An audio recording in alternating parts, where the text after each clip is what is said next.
declare that we have a quorum, and then look for a motion from someone that wants to excuse the people that are not here today. I'd like to make a motion to excuse Dr. Stacy Alban Wilson and Ms. Enriquez Complaint. Second. We have a motion and a second. Let's call the vote.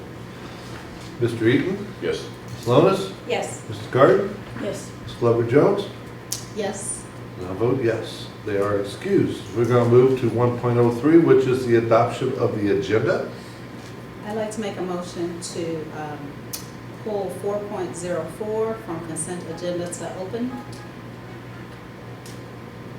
Second? We will vote on the amended motion. Ms. Lonis? Yes. Mr. Eaton? Yes. Mr. Garden? Yes. Ms. Glover-Jones? Yes. And I'll vote yes.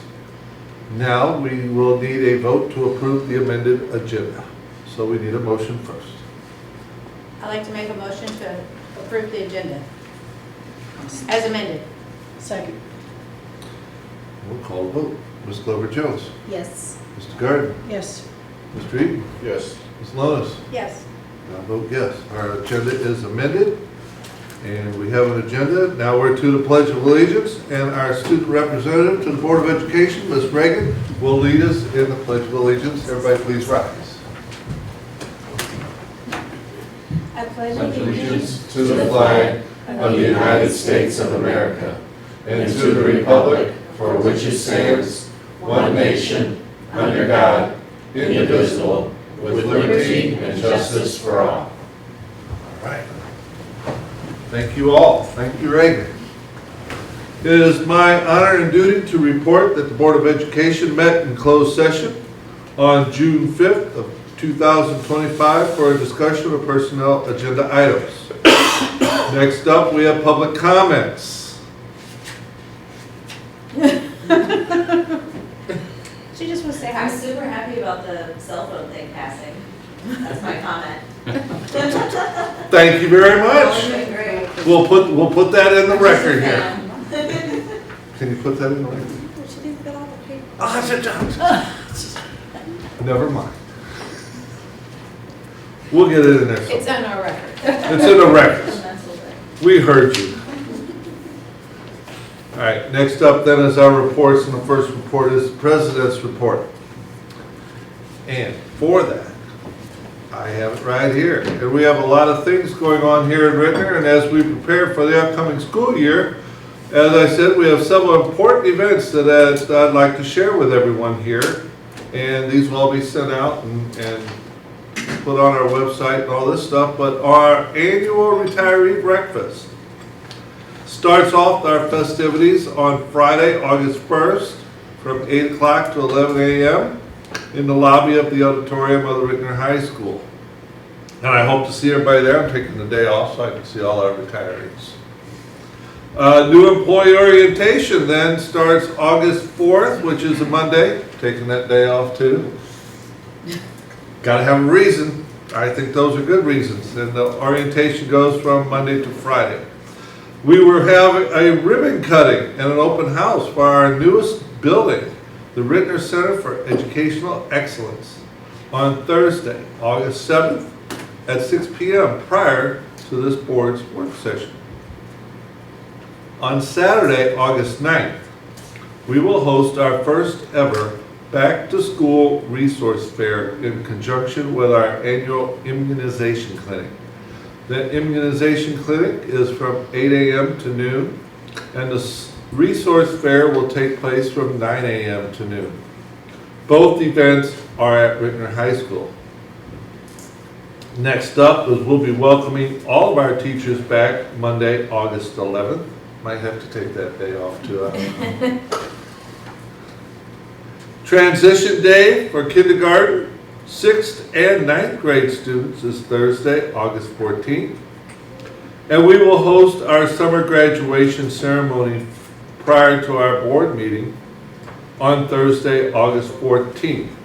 And then our board meeting will then be up at the high school. And you said we have kind of around 10-ish people graduating? 6 for certain. likely more than that, could be upwards of 8 to 10 possibly, but no less than 6. Awesome. Anybody we can get across the finish line? It's a win for us. The first day of school is Monday, August 18th. We're already talking about the first day of school. Isn't that great? Great things are going to happen. I don't think Reagan's ready for the first day. Oh, come on, Reagan, you ready? I guess so. I will be. All right. That's good. Our annual Black and Orange Day celebration and Back to School Bash takes place Saturday, August 23rd at the Ritenour High School. Our annual Hall of Fame, we're already into the Hall of Fame induction ceremony, will take place at 6 p.m. Friday, September 26th. And then the next day, the final thing on my list of things to do this fall and everything is Saturday, September 27th. We will celebrate homecoming weekend with a parade at 9 a.m. followed by the football game against the Lindbergh Flyers at 1 p.m. at Moore Field. And if anybody wants to join me at Chuck-a-Burger for lunch before the football game, I'll buy you lunch. I know people there. And that, my friends, is the President's report. Next report up is for our superintendent. Turn it back to Chris Kilbride. Thanks, Dr. Thomas. So board members, happy to share the theme for the year. You know, we have a theme for every year, the goal of trying to be clear and use a creative metaphor that defines the work that we're about to do for the year.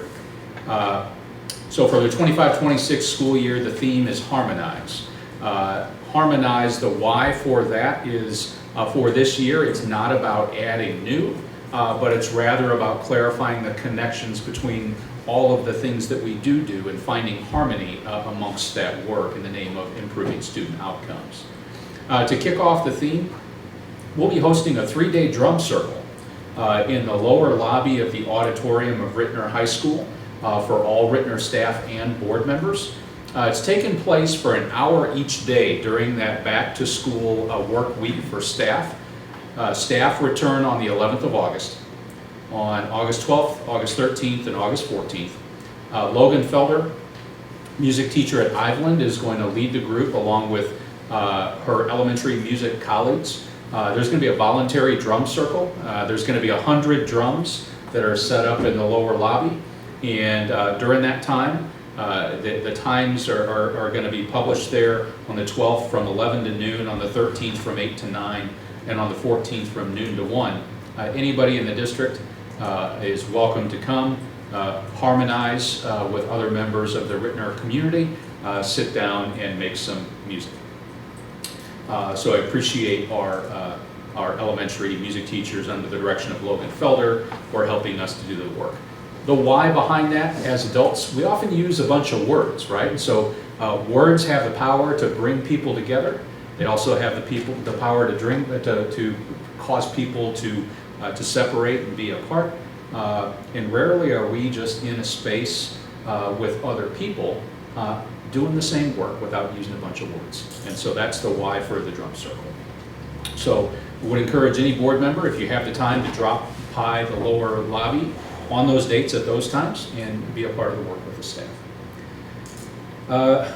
Embodies the spirit of collaboration, creativity, and connection, and we hope that it sets the tone for a school year grounded in harmony and shared purpose, because we believe we do have a lot of the right strategies, we've got a lot of the right people, we just need to eliminate obstacles and find harmony together in the work that we're doing. That concludes my report. Thank you very much, sir. Next report is our student representative report. For this, we turn to Ms. Ricky. Thank you. As August approaches, I will be starting my senior year of high school. The biggest challenges will be picking a college or university to attend and creating balance between school and the upcoming events such as senior sunrise, dances, and football games of my 12th grade year. Even though there are certain things to work on, I am excited to learn more about myself, work with the board, advocate for others, and grow as a student. And this concludes my report. Thank you very much. MSBA report, and our representative, Vanessa Enriquez Pimblett, is not here, so we turn to our alternate. Thank you. We can start with the video, please. Welcome to the July edition of the Missouri School Boards Association's Board Report. We begin by looking at how a very busy legislative session affects school policy and what to watch for as the new school year approaches. MSBA's Chief Labor, Law, and Policy Officer Susan Goldhammer says that while many policies are being updated, there are two that are getting the most attention. There's two that I have districts that are really looking for, and one has gotten a lot of media attention, and it's the cell phone policy. Senate Bill 68 imposes a pretty strict rule regarding student use of not just cell phones, but all personal communication devices. And students are not allowed to use or display these devices essentially from bell to bell throughout the instructional day. That includes lunch times and passing periods, which a lot of districts have been a little bit more lenient on. Once the law goes into effect, August 28th, this will be a complete ban. And many districts have contacted us saying, oh my gosh, we've got to have a policy on this. Where's this policy? Where's this policy? And you are getting a policy. The policy is on its way. But I do want to point out, if you use MSBA standard policy language, and some districts have customized it, but if your district uses our standard JD-R, which is the Student Code of Conduct, it already prohibits student use of cell phones and other personal communication devices during the instructional day, including lunch periods and breaks. And so many districts are in better shape than what they thought, and they don't. We are, of course, going to get a more thorough policy with all of the exceptions and the law listed, and that is coming. The other one, which I think is going to get a little bit more attention as we get closer to school starting, is that the legislature has now passed a law that requires school districts to allow resident students who are homeschooled attending family-paced education, which is essentially a homeschool where they accept voucher money, or attending virtual schools. Those kids in your district are required to have an opportunity to participate in district athletics, fine arts, and co-curricular activities, even if the child is not enrolled in your district. So that's kind of a big change, and I think as word gets out to our homeschooling community, districts are going to see more headlines, and I think they're going to see more parents inquiring about participation. Susan reminds us that policy updates can't be sent out until after the governor signs the bills. In the meantime, she says it's important to make sure your district isn't behind on policy adoption. It's a problem for a lot of school districts because that essentially means they're out of compliance with the law. We encourage any district that uses our policy services to please contact us. We will help you get caught up. I will personally talk to you and explain to you the changes. We can help you plow through, but we really need to get caught up. MSBA typically sends out 4 updates a year. This year, we could have 5 or 6 updates. And so it's a busy year, and we just really don't want people to get behind. Watch your email for the weekly and other updates for more policy news and information from MSBA. Susan covered so much important policy information that we couldn't fit it all into the board report. So visit the MSBA website or the MSBA YouTube channel to see the full interview with Susan. MSBA recently held its summer summit, and at the conclusion of the summit during the delegate assembly, Shelley Mantell of the Mountain View Birch Tree School District was sworn in as president of the Missouri School Boards Association after serving as president-elect for the past year. She told board members attending the summit that one of her themes in the coming year is servant leadership. So as board members and leaders in education, we hold the future in our hands each day. We can choose to lead in many ways, but I hope in the year to come that we will choose to lead as with a servant's heart and work tirelessly to energize the mind and will of our Missouri Public Schools so that we are always the school of choice for Missouri's children. I look forward to leading as a servant leader and walking beside you as we move Missouri's public education to the next level. Thank you for your support and your confidence in my leadership, and I look forward to serving with you. Thank you. MSBA state officers elected during the delegate assembly meeting held at the summit include President-elect Keisha Lee of the Ladue School District, and Vice President Riley Hartwell of the Joplin School District. And registration is now open for MSBA's fall regional meetings and for the 2025 MSBA Annual Conference in cooperation with the Missouri Association of School Administrators and the Missouri Association of School Business Officials. Visit the MSBA website for information on both of these upcoming events. That's it for this month. Thanks for allowing us to have some time at your board meeting, and we'll see you in August for the next MSBA Board Report.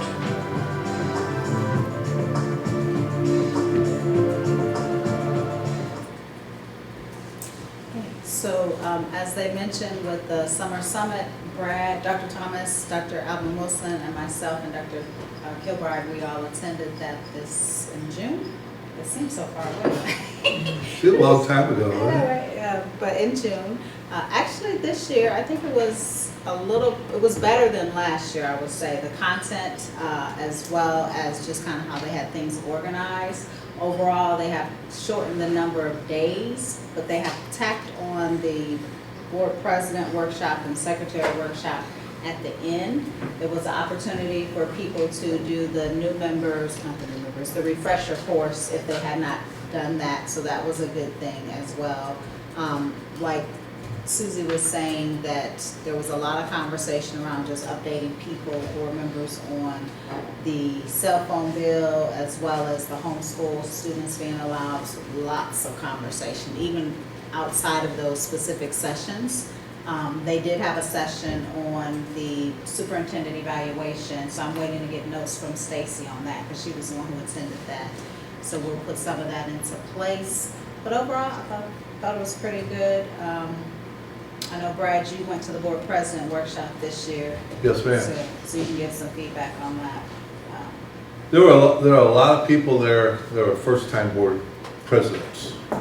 And like Monica up in Riverview, she's a first-time board member, first-time board president. And I'm glad you said this because I want to tell everyone. She says she's been watching our YouTube videos to see how a board and board meeting should act and run. Yeah, I think that's a heck of a compliment for us. And I told her if we as a group, if I as an individual can help her out in any way, just reach out to us. But there's a lot of boards out there that are struggling to come to be united and work for their school districts. And you could hear it through a lot of the presidents that were there. You really could. So I sat there and went, we're doing good. You know, we're all in a good place.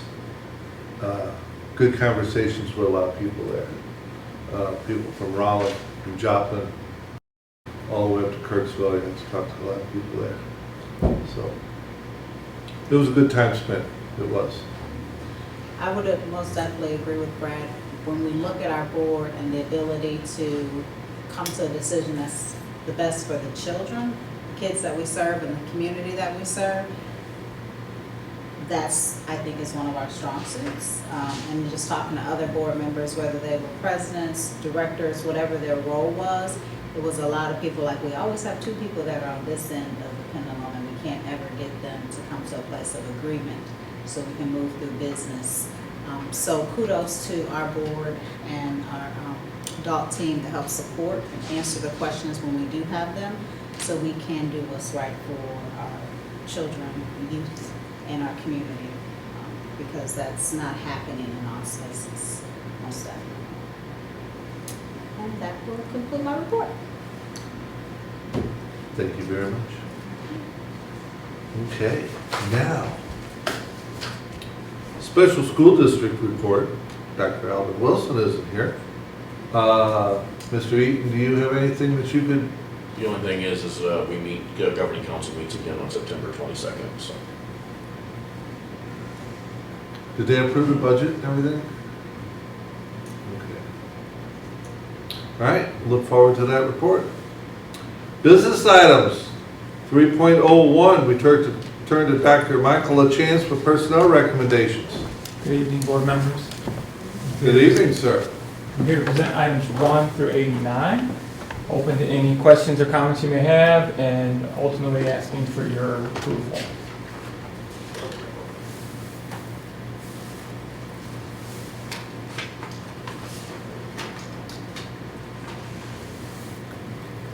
You know, if we get any more assistant coaches for football, we'll have to have more students, more football players. We'll have a 1-to-1 ratio. Yeah. One coach for every student. Gives them somebody Yeah, that, there are 25 of them here. This is great because we can attract that many people. that's a good coach.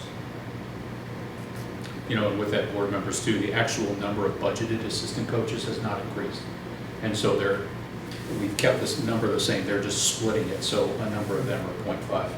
Well, I know it says a bunch of them here is shared, but we all know that they're going to be there. Yeah. Those guys are going to be there with their team.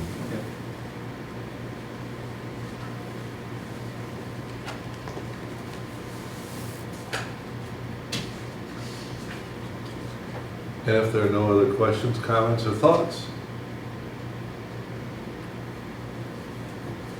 I'd like to make a motion to accept personnel items 1 through 89 as presented. We have a motion, we have a second. Is there anything else to be brought out or asked? If not, call the motion. Ms. Glover Jones? Yes. Mr. Garden? Yes. Ms. Lonis? Yes, Mr. Eaton? Yes.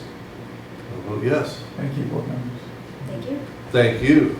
And as always, we're fully staffed, ready to go, They're right? fully staffed, yes. I Yeah, intend that to was- bring a I'm few. gonna keep asking that because there's a camera behind you and I They're want fully everybody to staffed. know that. Yes, I intend to bring some teacher-aide positions to the board at the next personnel report next month, and that would be people in our Grow Your Own program partnership. So look forward to that too. Okay, very good. Don't go away. Good. Let's talk about off-duty police officer support. Board members, I'm recommending compensation rate for off-duty police officers providing safety support at district events increase from $35 per hour to $45 per hour. Again, open any questions you have. This is intended to stay competitive in the market and ensure that we have safe events when needed. Now, officers aren't there for every event, but when they're needed, we definitely want them there. Board members, this is all about the market and the increased cost for places like dispensaries in the area that are paying $75 to $85 an hour for secondary duty. When we have an event that requires additional officers, makes it difficult to get because they can make double the pay. Trying to be mindful of keeping the rates similar to what we would pay a staff member, but we're aware of what the market is bearing for officers.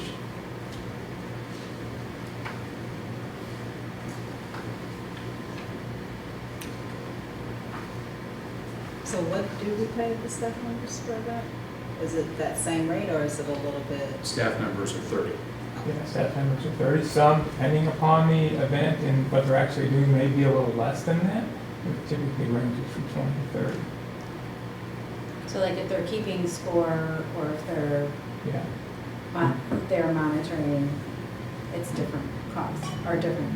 correct. And Drew sometimes even splits those positions to share the responsibility at times. So it may not even be the full event. Sometimes people are sharing those pieces. And we were approached about this by the lieutenant at the high school, Officer Williams, and he just said, you know, not concerned about the staff that work here, but when he has to draw in staff from the outside, it's not able to do it.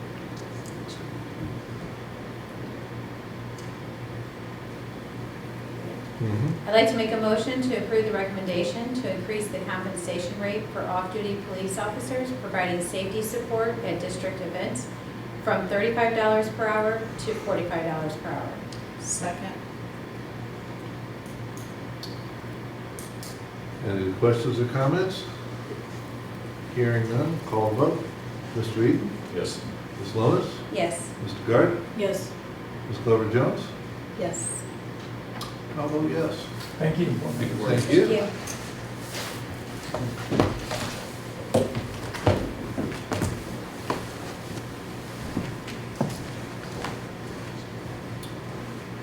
Next item on our agenda tonight is 3.01, which is the Ritenour High School schedule change. This is a report.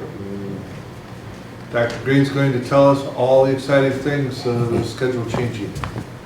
Good evening, board members. Good evening. All right, Dr. Kilbride and community. Thank you for the opportunity to speak with you all about us transitioning from 7 credit-bearing classes to 8. I want you all to know that this change it reflects our continued commitment to supporting students and their success through competency-based learning and aligning our systems to help every student thrive. So, let's see what we have here. So at Ritenour High School, equity to us is more than a concept, it's a commitment. And we intentionally build relationships with students as well as their families to eliminate barriers to high levels of learning, and our resources are aligned so that every student gets what they need when they need it. The shift in scheduling is rooted in our values. So our why. So the end of this school year marks our first year of full implementation of CBE. And as a result of that, we know more now than what we knew when we started. So as Dr. Kilbride often says, when you know better, you do better. My mother used to say that as well. So we do in fact understand that structural change is not the only answer, but to truly impact outcomes, we must enhance our student engagement as well as ownership and learning experience. In short, again, we know better now, so we need to do better. This work wasn't done in isolation. Our instructional team, which is comprised of assistant principals, our department chairs, which are teacher leaders and curriculum coaches, dean, and our area coordinator, or his designee when he couldn't make it. They were a part of these meetings where we met extensively to evaluate our current 7 credit model.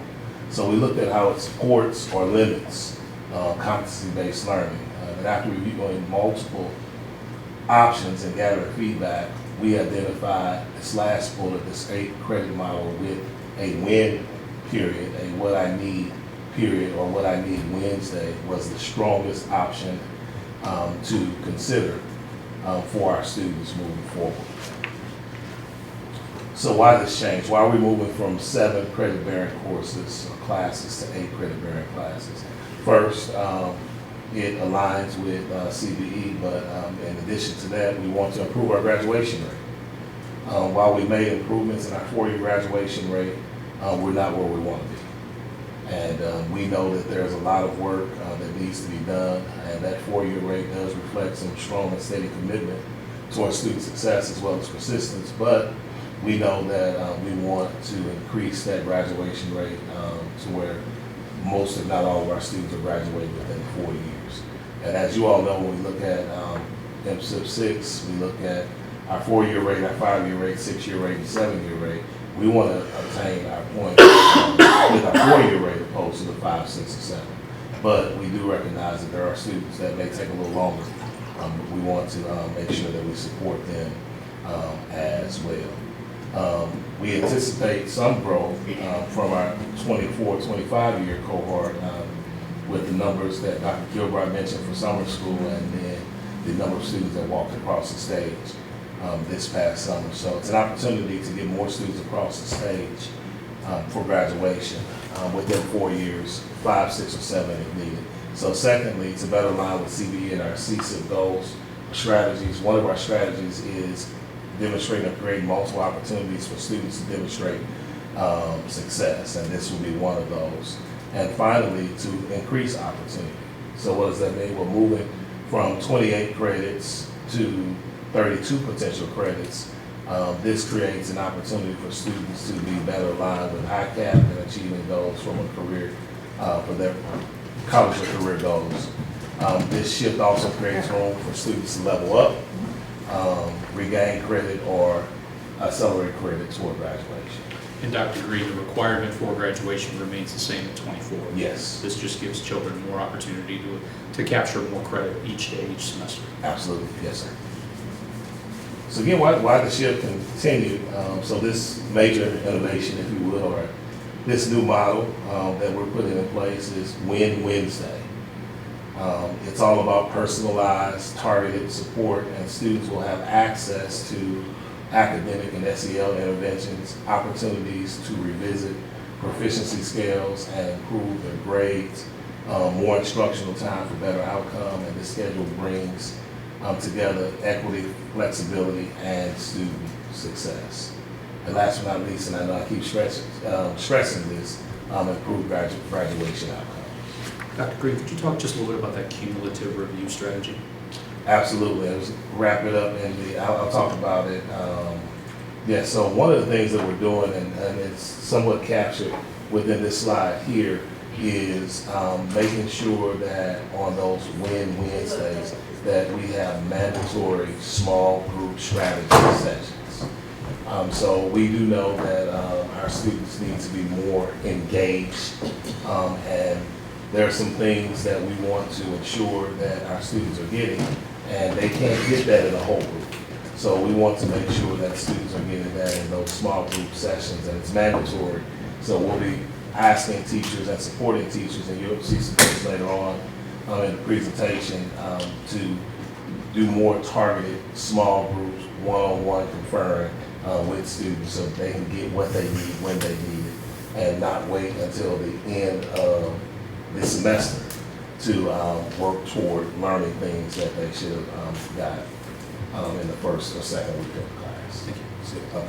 So here's what it'll look like. So Monday and Thursday will be A days. Tuesday and Friday will be B days. Wednesday, all 8 classes meet during Win. So I know that's a lot of movement, but we're up for the challenge because this is a student-centered schedule. So we want to make sure that students have those opportunities. So every student that is at school full-time, they will have 8 classes that they go to on Wednesday.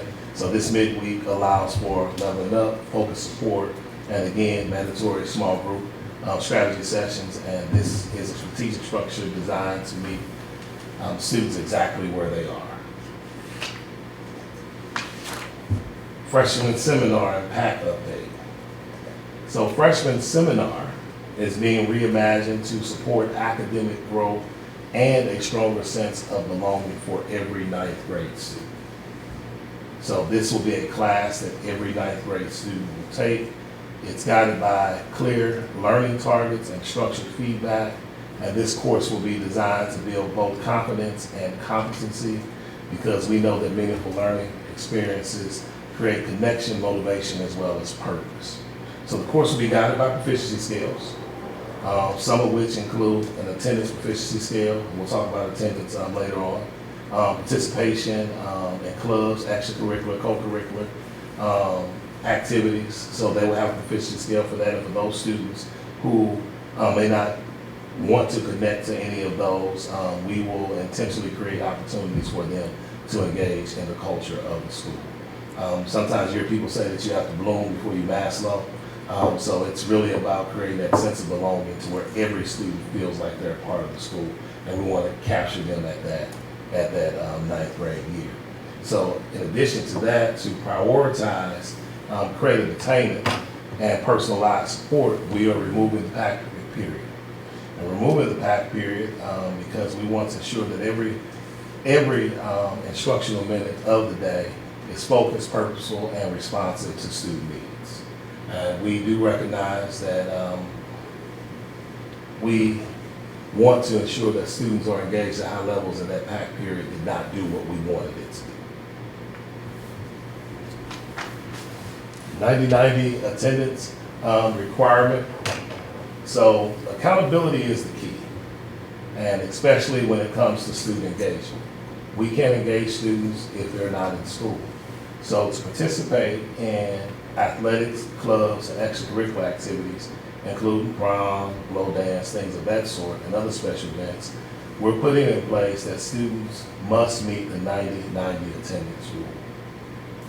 And said another way, maintain at least 90% attendance during the current semester or the previous 90 days of school.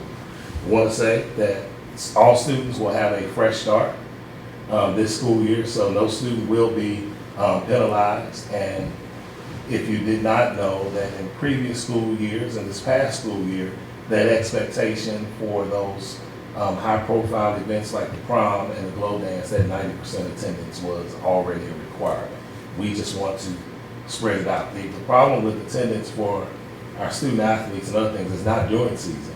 It's when the season is over. So another opportunity for us to keep students engaged. So I want you to know that students that fall below that 90% threshold will need a documented improvement plan to regain eligibility. So we do recognize that there are extenuating circumstances, and we will look at those on a case-by-case basis. In the event that a student falls below that 90% requirement while in season, so we follow the sports, this will really impact our winter athletes. If they fall below that, there is always an opportunity for them to regain eligibility. Well, how do they do that? They will have to have an attendance plan. And that attendance plan will have specific targeted goals for that student based off of whatever their need is so that they can regain eligibility to participate. We know that attendance is a key indicator to success, impacting everything from academic performance, credit, recovery and attainment, graduation eligibility, college and career readiness, and in some cases, scholarships. So we want to make sure that we remove those barriers and put things in place to help our students. And I want to say this so that everyone will know that this change is not about exclusion. It's about ensuring that students are present, supported, and set up to succeed in every aspect of their school journey. So Dr. Kilbride often says, every student, every day. I've added a little bit to it to where it's every classroom, every period, every student, every day. And we need them there focused and ready to learn. How did that do that? So, next steps. So professional development, we know that there's some professional development needed, so we're going to equip our teachers to be fully engaged, to leverage Wednesday for interventions, extensions, and SEL, and those small groups that I mentioned. Student and family communication. We will clearly explain the purpose and the expectations around the new schedule, as well as freshman seminar and our attendance requirement. Progress monitoring. We will use data on attendance, grade point averages, credit attainment to guide adjustments and improvement. And in addition to that, we will return to the Board of Education in October to provide a progress update, highlighting successes and identifying opportunities for growth. This transition represents a bold and student-centered shift. It's about giving our learners more time, more support, and more opportunities to succeed, because each and every one of our students deserve that. I'll close with saying this: by ensuring presence and active participation in every classroom, on every period, every student, every day, we're laying the foundation for academic and long life success. So thank you for your time, and I will answer any questions that you might have. Are there any concerns with our students who will be going to STLCC?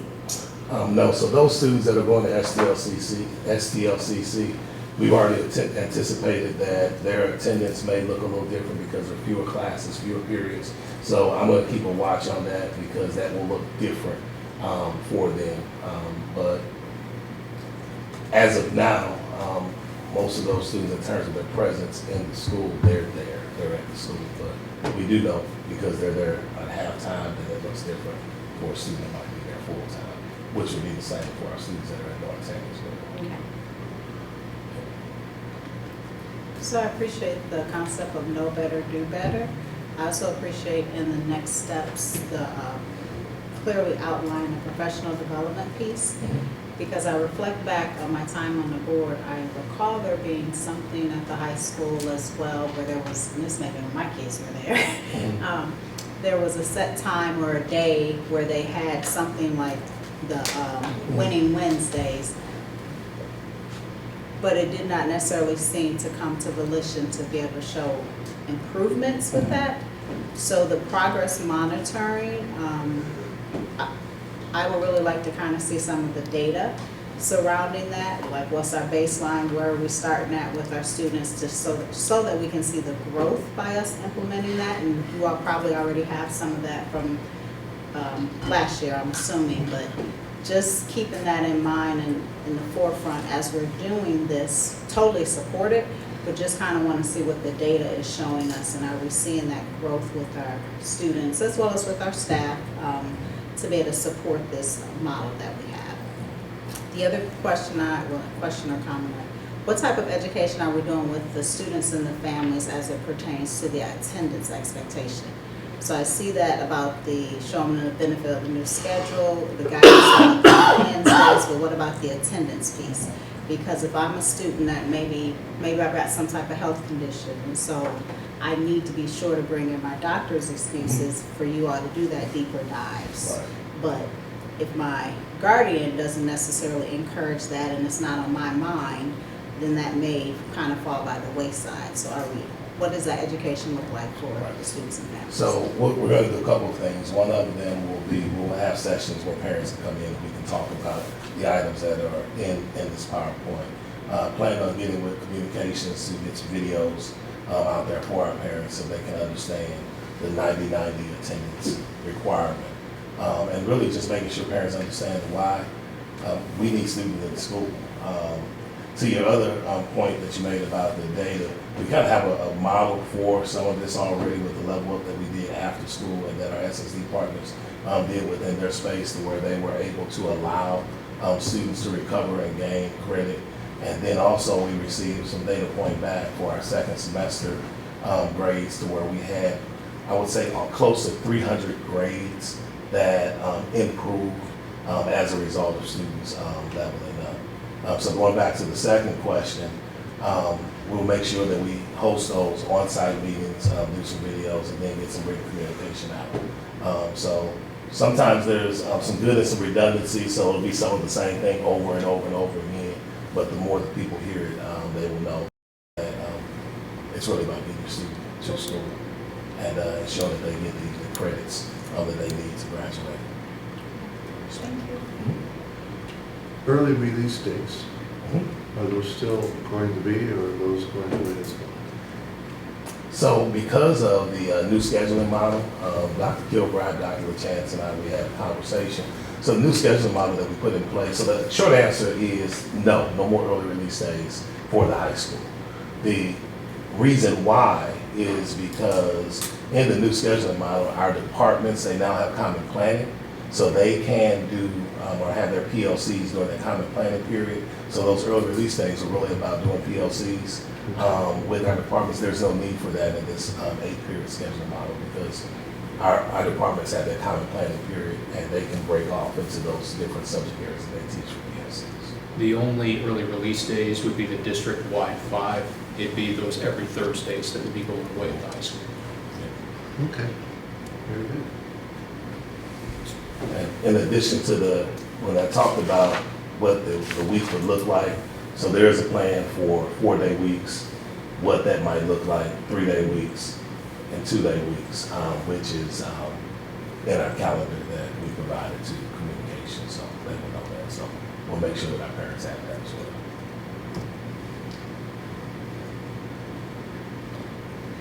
Ms. Reagan, I look for your input too on all this. Yeah, I saw her looking at it. She said she was So excited. I was going to ask the question about us having early release days, because the schedule that I saw didn't include it, like with all the times and everything.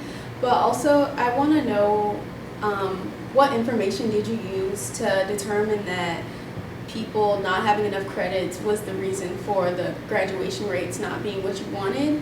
And like, does this process also like ensure that people will get more into their education? Because there are also some people who just really feel like this isn't for them, so they don't really like feed into it. So do we know that this will ensure that, and if not, how will you decide to improve the graduation rates then? So, great question. So, and I know some students are motivated by extrinsic factors. So, one of the things that I do know is that I have a number of students, a large percentage of students that are not on track to graduate. So, in good conscience, I cannot sit back and wait on something to happen to get them on track. This is one of the things that we put in place to show that they have multiple opportunities to do it. There are some that require, I would say, different levels of support, to where you may have to call them multiple times, call the student, call the parent. We're going to try as much as we can to get students across the stage. This past year, graduation, I wouldn't say rate, but the number of students that walked across the stage, that was because of a lot of work that the adults, as well as the students in the space, did to get students to come after school to earn their credit so that they can walk across the stage.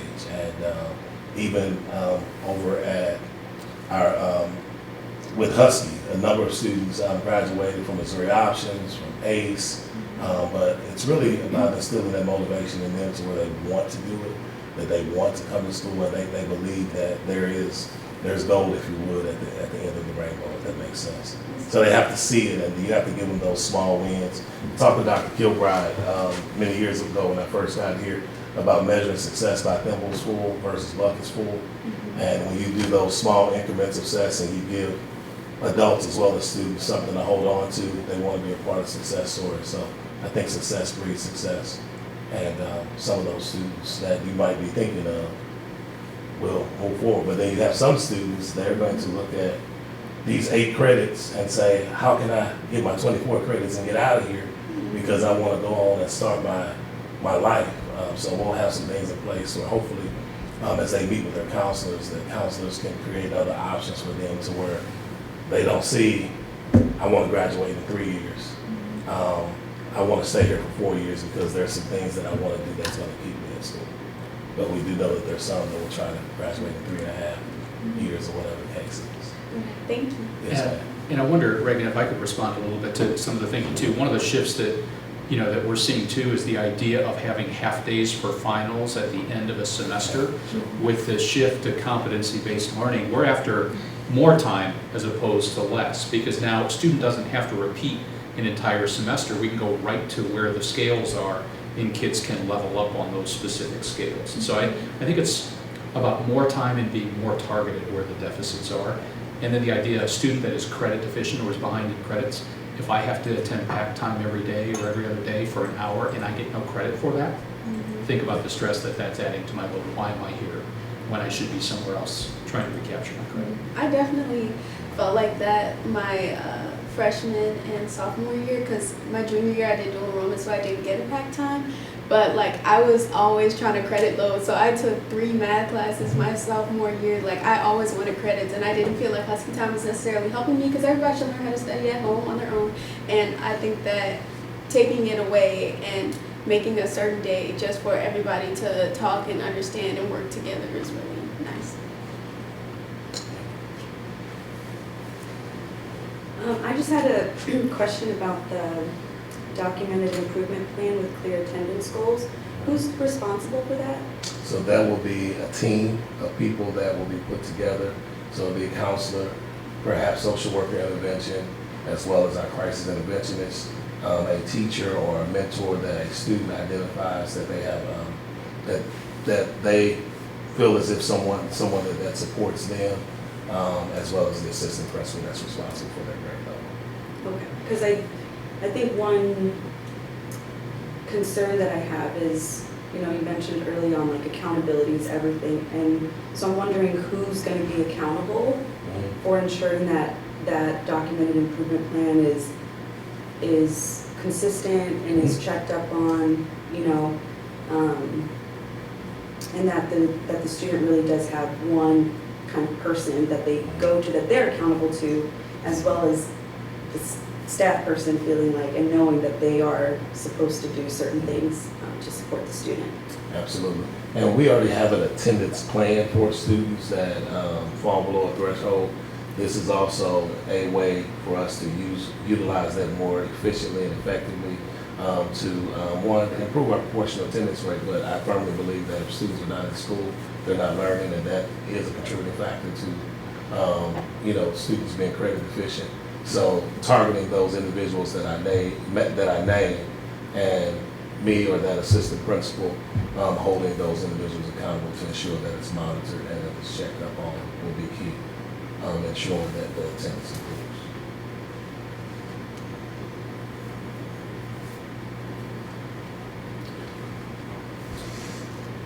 Anything else? No other questions? Dr. Green, we look forward to hearing about your successes. Absolutely. Thank you. Thank you. Thank you, sir. All in October. All right. I'll see you before then. Next up on our schedule is board member comments. Does any board member here have any comments they'd want to bring forth?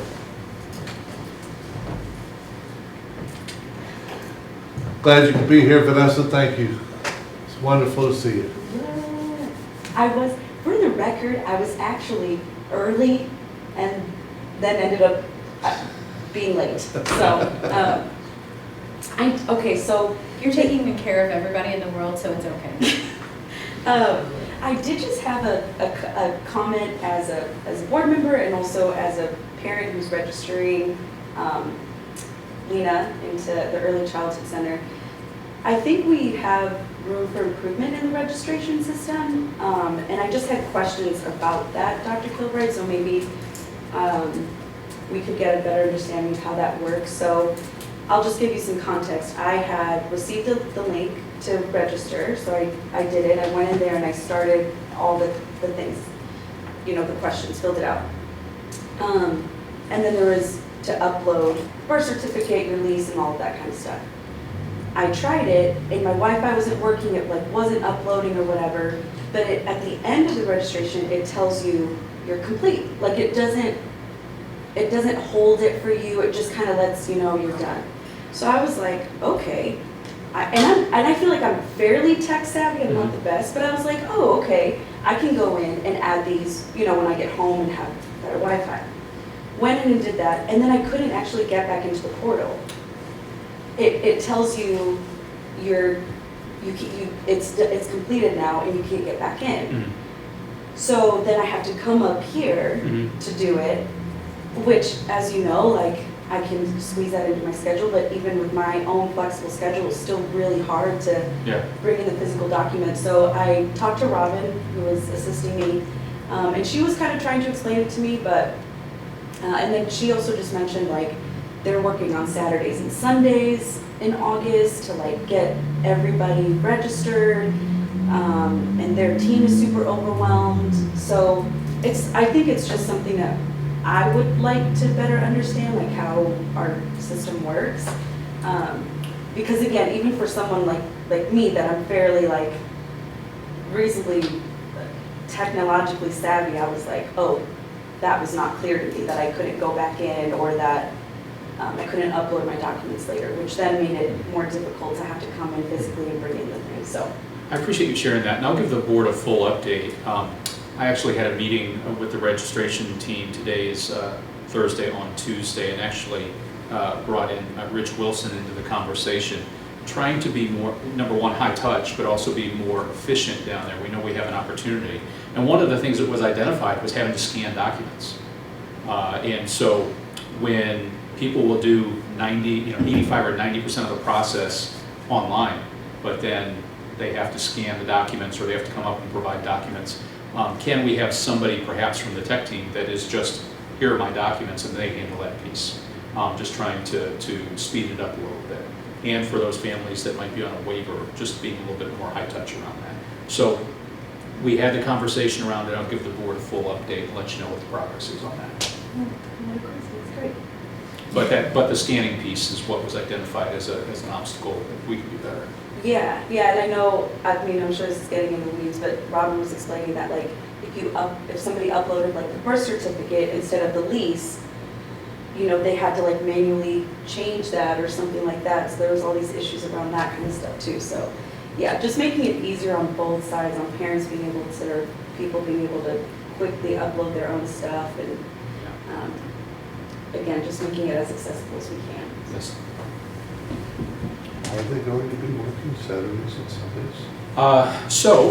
There are, the opportunity for us is to get people in now so that as we get closer to the first day of school or after, we have less and less of that. But in the role, you have to be prepared to do what you need to do to serve the community. There are times where they may work Saturdays, they may work Sundays, but when we're salaried employees, we have to all be prepared to do that. So, but yes, it won't does. open the building up for people to come here, they're just finishing the paperwork. They're just finishing up paperwork.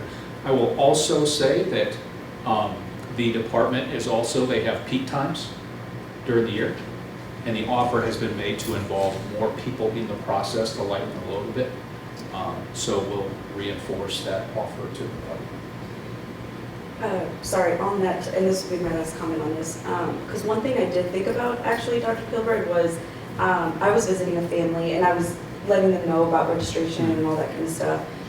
And parents as teachers came in during the same time that we were there, and I just thought, oh, what if we had like parents as teachers, you know, supporting in some way? It's an app, because I showed them like just the scanning app that I use for documents to, you know, and that's just like a very simple thing that can really make a big difference in the long run. They're already there with the family, their documents are probably already all there in the home. And again, might be able to include people in a pretty seamless way. Like it wouldn't be an extra trip or anything, just a thought. I think a key help there though is how can we let people back in to the program to finish up the stuff on their own? Because you're having people come up here for something that they could have obviously finished at home, but now you're putting them in line with everybody else that doesn't have that access. So I think that's a key piece, is how do we allow people to get back into, you know, like, this is me, I log in, I can edit my uploads and everything like that. That will eliminate the extra touch of people coming in if they could just edit what they currently have themselves. Totally. Yeah, because then you wouldn't have had to come up here and then I had the kids with me, and it was like a disaster. I was so embarrassed. Yeah. Oh, I think you saw me that day, Dr. Kilbride, when, yeah. they were angels. Okay, yeah. Lena was like, refused to come out of the bathroom. Anyway, whatever. But yeah, like that's great, because I think people will get it. They're eager to get it done as quickly as possible. I think it's like actually coming up here, the timing of the office, like 8 to 10:30. Again, I had that today. I need one more thing, and I was like, crap, I missed it. So, yeah, thanks, Jennifer. Just being able to do it on our own will be better. Yeah. Okay. Does anybody else have anything to bring out to us? Well, I tell you, going to MSBA and listening and talking to some people, talking to some of the board members from around our area, they're struggling. They're wanting to do the right thing, but it seems like they're swimming uphill. You know, there's people on their boards now that have other agendas other than the students of the district and everything. Spent a lot of time talking to about 3 or 4 different board members from the North County area, and it came to a thought, and I know we've talked about this before, I know we've had discussions, but I brought to Chris as we talked over dinner one night, I said, instead of trying to get all the boards together from, say, the North County area, maybe we should start with the superintendents. And if he could bring the superintendents together over lunch or something like that, then we could bring the superintendents and we'll just say the board presidents together. And then we can bring the whole boards together, because none of us can do this on our own. And just because one school district is doing well, doesn't mean that we should just sit there and watch another school district struggle, because it's all about the children of the state, of our community. So we're going to work on that.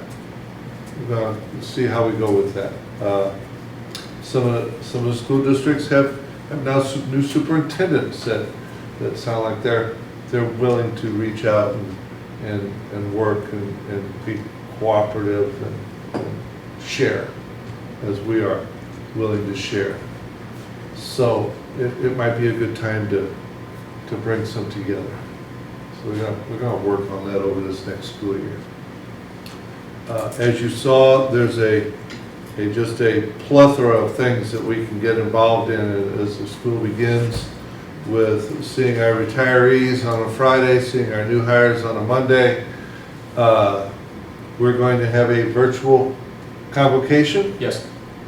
and thus every board member, including our student rep, Reagan, can deliver a video message to our employees, welcoming them, or whatever we want to say, to the beginning of school. I do look forward to being there with Lena. Hope she's in a good mood that day. We'll pump her up full of chocolate. She's a ham. As soon as she sees that camera, she's like, this is my time. This is my moment. I would love to make a video with her and welcome everybody back to school. And if we could get your daughter to come up and talk to us. She was here when she was what, three? And I think sometime later you have to tell her, you know, what not to say. Right. But I think that would be a great way of bringing all of our faces and messages to all of our employees. I think I can say we are one of just a few, maybe we're only one, that we are fully staffed in the North County area. Others of our fellow boards and schools are struggling for people. And the highest compliment we can be and bring to Mike and his people are the fact that the way we're getting most all of our employees is by word of mouth. By employees that are here saying to a colleague in another school district, you need to be here. That happened with my daughter. A couple of science teachers from McClure North came here. And one of them worked with my daughter on some projects and called up my daughter and said, you gotta come to the Ritenour School District. You gotta apply, they're looking for someone. And she says, let me tell you why I can't.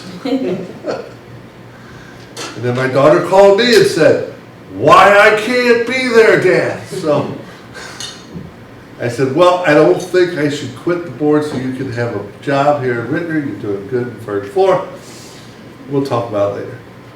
So, yes, we can advertise as we do on social media. We can put things out and let them know about us in different ways. But our employees are the ones that are telling the world this is the place you should be. That's a compliment to this man. It's a compliment to every administrator that we have. Michael, that's the highest compliment that anyone could ever pay, I would imagine, to you. That you and these administrators you work with have created an atmosphere that they want to be here. And I think that's wonderful. So, to that, kudos to everybody. I look forward to the first day of school. Yes, we might have a bump here in the road, but it'll be an air-conditioned bump because we have air-conditioned buses. And for that, I'm grateful. I told someone the other day, I didn't know that there was someone still in the Ritenour School District that didn't know we had electric buses.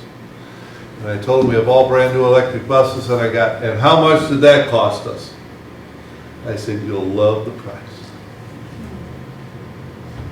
And I said it was all by a grant, it's all done free, and those air conditioners will freeze you out of that bus. And then they were happy. So, for that and everything else, thank you all. Now, moving to item 3.05, which is the St. Louis Children's Hospital Health Kids Program MOU. So board members, as is our process, Every MOU, before it's executed, comes to the board for approval. This is the MOU between the St. Louis Children's Hospital and Ritenour. Was pulled off of the consent agenda for your review, seeking your approval to continue our partnership with the Healthy Kids program and all that that entails. I'd like to I'd like to motion to approve the St. Louis Children's Hospital Healthy Kids Program MOU as presented. Second. We have a motion and a second. Are there any questions, comments, or thoughts? Hearing none, let's call the vote. Ms. Enriquez, Yes. Mr. E. Yes. Ms. Lonis, Yes. Mr. Gardner, Yes. Ms. Glover Jones, Abstain. and I will vote yes, and that passes. Now, the consent agenda items. We do not have any policy edits on here. I was just told by our wonderful board secretary. So we will have consent agenda items 4.01 to 4.07. If anybody would like to make a motion. I'd like to make a motion that we approve consent agenda items for 4.01 through 4.07. Second. Okay, are there questions on any of these consent agenda items? Hearing none, we'll call the vote. Ms. Glover Jones, Yes. Mr. Gardner, Yes. Ms. Lonis, Yes. Mr. Eaton, Yes. Ms. Henriquez, Yes. and I'll vote yes. Second. Motion and a second. Call the vote. Ms. Lonis, Yes. Mr. Eaton, Yes. Ms. Henriquez Piplat, Yes. Ms. Glover Jones, Yes. Mr. Gardner. Yes. I'll vote yes. Meeting's adjourned.